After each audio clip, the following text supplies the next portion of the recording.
Hey everybody, OzoneB here, back with another episode of Vault Hunters.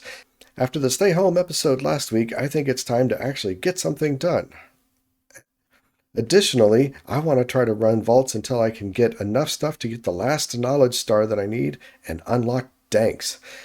But first, I have a little theory.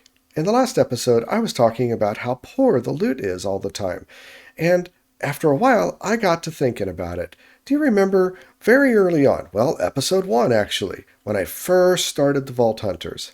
When the game first starts, you get this pop-up, and it asks, how hard do you want it to be? I'm not good at PvP or combat in particular, and so I'm going to knock this down. I'm going to knock it down to casual. I got to thinking. I chose casual on that pop-up because, well, I didn't really feel like I was a very capable fighter, and I thought I needed the help in the vaults. But you know what? I think that little difficulty level is the reason why I haven't been getting the loot that I feel like I see in the other Vault Hunters videos. I chalked it up to the social media phenomenon, where you just see the best that other people put forward. But now I'm not so sure that that's the case. Anyway, I think it's time to go back and do a reset on that setting and try it out. So let's go.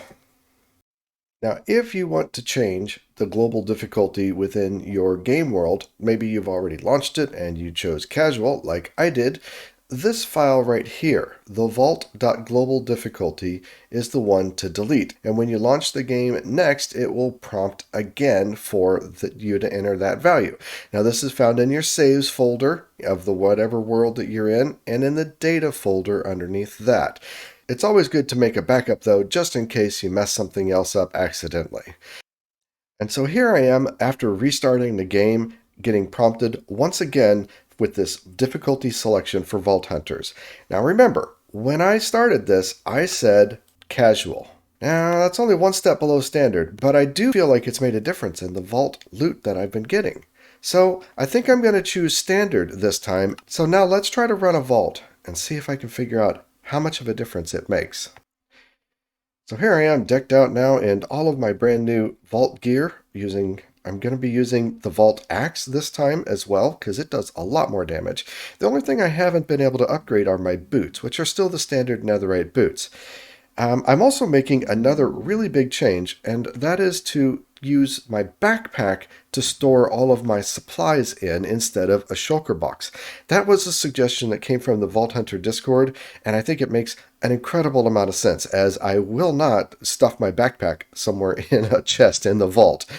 So that'll be cool, and the real question I want to figure out is, will my shard pouch actually pick something up if it's in my backpack? So I'm going to be testing that kind of right away, and I think the answer is probably no. But that'll also help me keep from losing my shard pouch. Now it's time to see what the old vault gods have given us. Speedy and plentiful is nice indeed. Spider room right off the bat. I'm not seeing any soul shards coming from these guys. So I'm going to have to move my shard pouch back into my inventory in order to get shards. Ooh. Alright, we got a crystal room, which is très nice. Very, very nice. Let's go get some nice ores. A crystal room with a plentiful vault is exactly what you're looking for.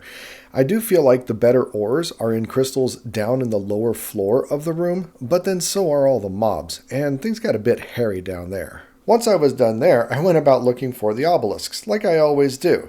I know, finding obelisks shouldn't be the point if you have a plentiful vault, but it's also a sub-goal of mine to always fight the boss whenever possible, because I know that Shaman's going to get nerfed. And with only 4 obelisks, I wanted to try. Shouldn't be necessary, honestly, not with Shaman. Or Rampage.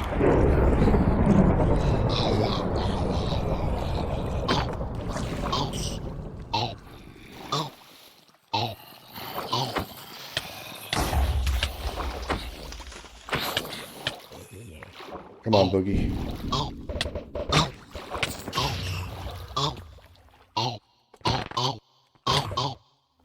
Oh, I need to put my idol onto my other hand, my Tanos idol, and see if it gives me something good. Where's Boogie?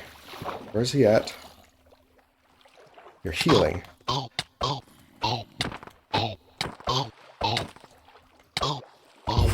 All right. Vault cleared.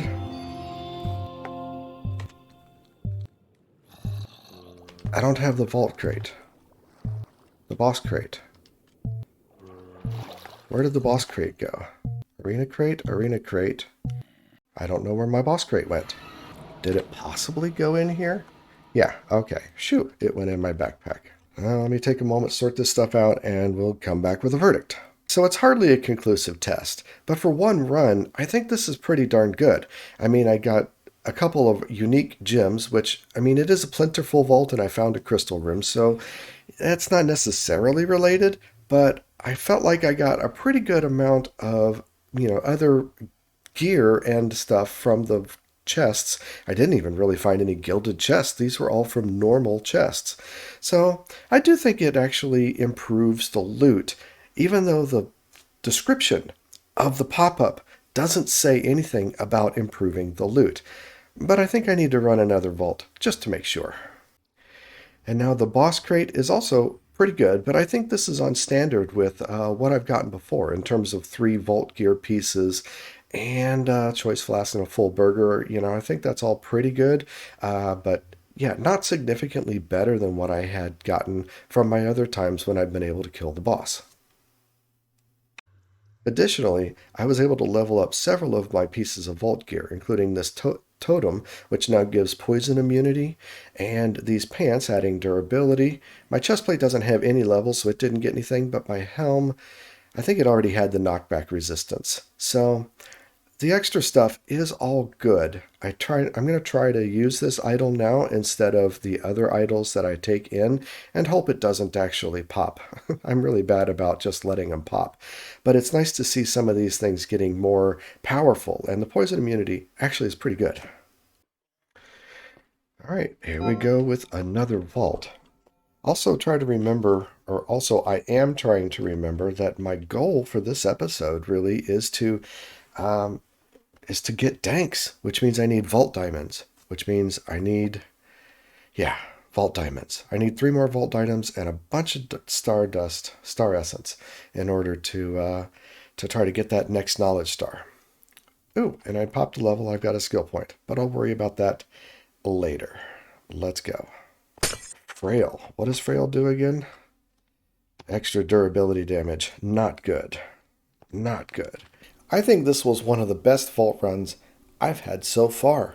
Honestly, I had 3 really good rooms. A mineshaft room, which I've never encountered before, and I got a lot of good ores from. A city room, and then an end room as well. Plus, defeating the boss at the very end. I mean, what isn't to like about all that? 5 minutes left.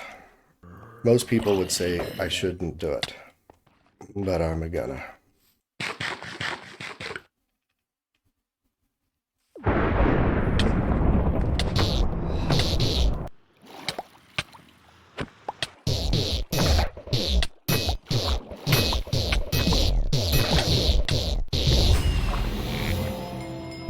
And I got another boss crate, so we are done.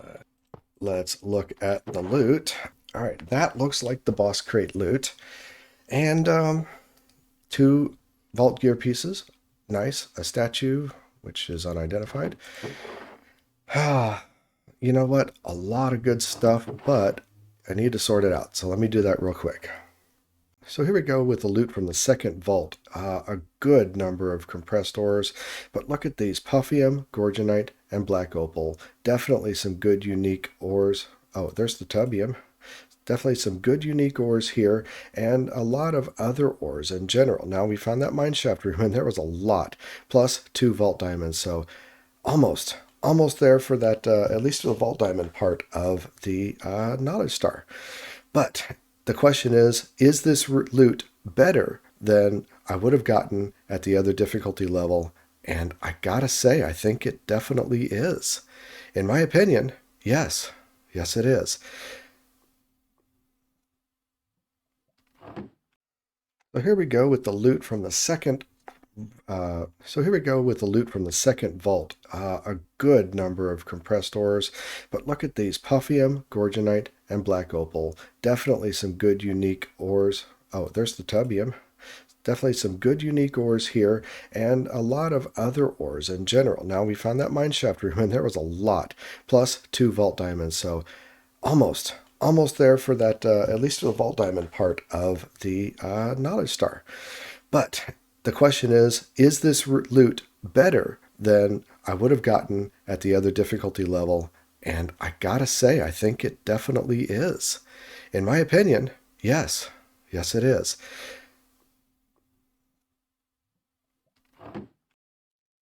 Now, total, I got 7 pieces of vault gear to try to roll. So, yeah, let's do that. I see some shoes in there. Withering Cloud effect, extra durability, but not good armor. Does nothing, does nothing. Armor toughness, probably not any better. No, definitely not better than my current leggings in terms of armor. Boots, though, they're better than my netherite boots, so that's good. And another axe with extra durability. So this is as good as the axe I have right now, so definitely a good backup. Now, I'm not quite there with my danks, but I think I need to take a little break. The other thing I wanted to get done with this episode is finally make the spawners for cows and pigs. And I've got the spawn eggs right here. So I'm going to go down and take that double stacked spawner that I found a long time ago and turn it into a spawner for these two things. Now, I really wanted to use that squid spawner, but squids have a very specific set of spawning conditions, and it just won't work down there in those spawners rooms. It's not the right biome, it's not the right Y level. Squids are just kind of a pain in the butt, actually. I think if I want to actually do something with squids, I'm going to have to go to an ocean monument and make a farm there, which will probably happen in another episode. But for now, these two ought to be real easy, just like the other spawner that I'd made for the sheep. So let's go get that done. All right, let's change this to a cow. Oh, boom. There we go. One down. Now it's time to make this into a pig spawner. And there we go. All right. Nice. I got cows everywhere and pigs going everywhere because they want light. So we don't really have to keep it super lit up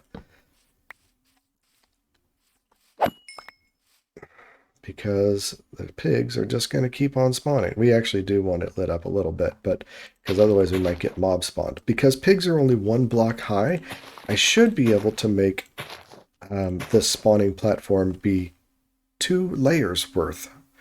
So that's the goal. That's the plan. I am going to have to light this up though. And it's better to have pigs and sheep spawning everywhere than it is for zombies. Well, we have got a lot of animals down here, and they just keep falling to their deaths sometimes, and it's pretty funny. But I really need to get them all corralled and yeah, get this collection system in place.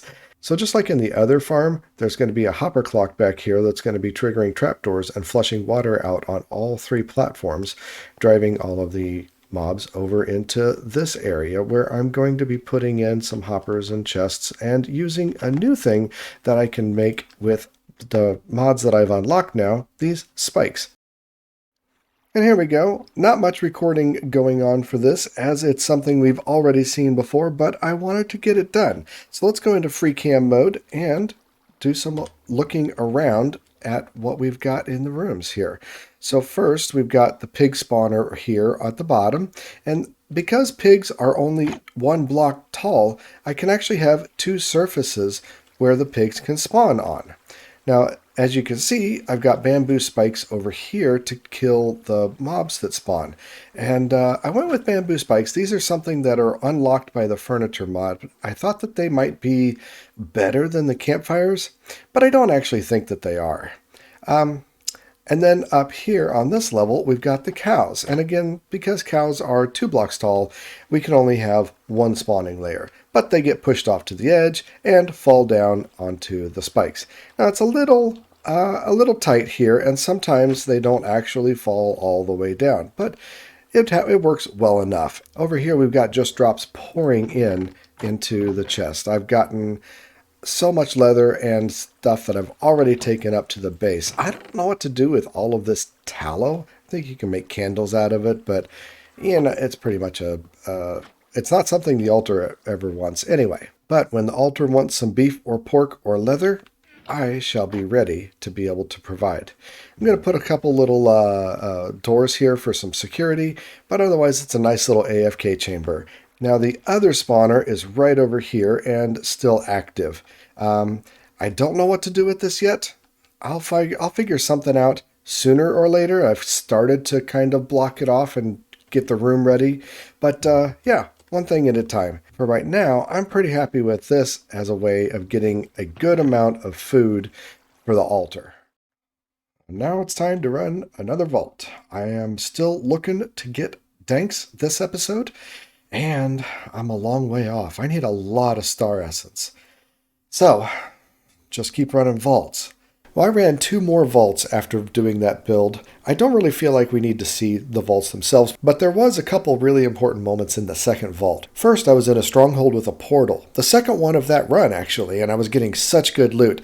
And one of the chests was a mob trap. And they hit on me pretty good, and I guess my health was already low already, and I lost my idol that I was using. This one had been leveled up 3 times, gave poison immunity. It was a pretty nice idol, and I'm disappointed that I lost it. But I'm so used to having my totems refilled automatically, I didn't realize that the idols are not totems, and that nothing refilled my hand once it popped. And I was running the rest of the vault empty-handed. And I didn't even realize it. Not until halfway through the boss fight did I realize it. Now, while the loot from these 2 vault runs was quite good, it didn't give me enough star essence to actually get the next knowledge star. I did get something, though, that was almost as good. Now, these 2 statues that I got one that gives me slate and one that gives me rocky stone, and neither one I care about. Now this, 99%. So 1 more statue. There we go. And ta-da! We got an Omega statue. So let's go ahead and throw this guy in and get the next one started. But this is pretty amazing. An Omega statue. I'm going to have to take it outside. I'm going to have to sleep first. I'm going to have to take this outside and see what it looks like. Oh, this is a big moment. My first Omega statue. And let's hope that it gives a really good resource. Huh? Oh, shoot. Ah! I know. I have no idea. Oh, I've just totally screwed it up. I have no idea what it selected. No idea. Does it tell me here? Dirt. Okay. It's something the altar wants. I'll take it. Oh, I just hit escape because I don't know. I didn't expect the pop-up for some reason.